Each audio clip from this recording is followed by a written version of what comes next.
Yesterday's festive inauguration celebrations were quite a contrast to the campaign season earlier this year. ISU TV's Kate Tindall investigates the challenges the Republican Party has faced after candidate Mitt Romney's defeat.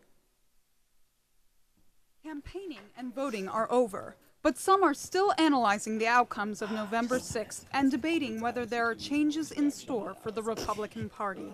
In such a close presidential race, supporters of Republican presidential candidate Mitt Romney were left disappointed. And as the excitement of election 2012 fades, they are asking what went wrong. They needed to come forward with their vision for the country a lot sooner than they did. I mean, then this just is a tactical question about the campaign. The Obama campaign did a really excellent job of defining what kind of candidate Mitt Romney was. Sort of plutocrat who didn't care about regular people and who just wanted to give tax cuts to the rich. Some experts are arguing that Romney's campaign ignored important demographics and polling sources. It ignored where there are lots of voters in the United States, and it mainly appealed to a narrower, smaller group of voters, mostly white, older voters, mostly in smaller towns and rural communities. Conservative media complex is interested in ratings, and so it makes everything as sensational and awful as it could possibly sound. And when candidates begin to play to this, then they by definition get themselves off track. And casting Romney as the fix-it man for an ailing economy failed to win him the election.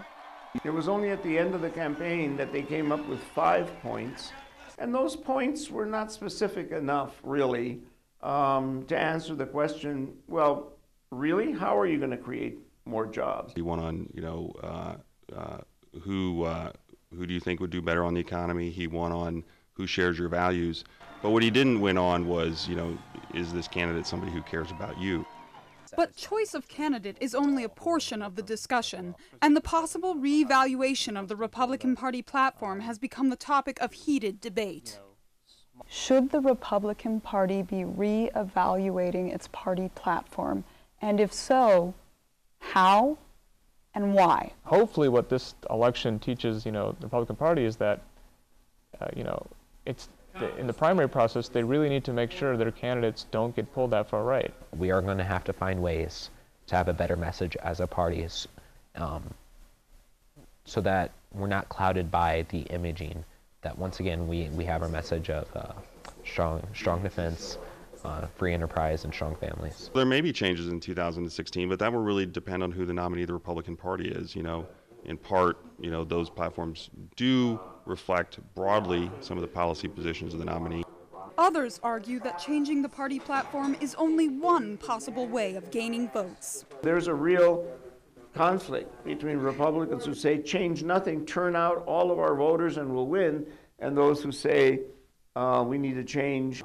Difficulty lies in either direction. We can't just change the party platform because we may then drive away people who like the party platform. Both parties need to make changes to their party platforms in the following ways, not so much what they put in their platforms, but a recognition that the party platform is a map for public policy starting points for purposes of solving public problems. However, the presidential race is only one aspect of the election process. We have been talking way too much about how the Republican Party lost in 2012. We should also talk about how the Republican Party held its own, did very well in many parts of the country. Reporting from Ames, Iowa for Post-Election Analysis 2012 with Alyssa Weiss and David Geiger, Kate Tindall, ISU TV. This concludes ISU TV's post-election analysis for 2012. ISU TV will continue to keep you informed on the work of legislators in Washington and here at home in Iowa as we move on to this new year.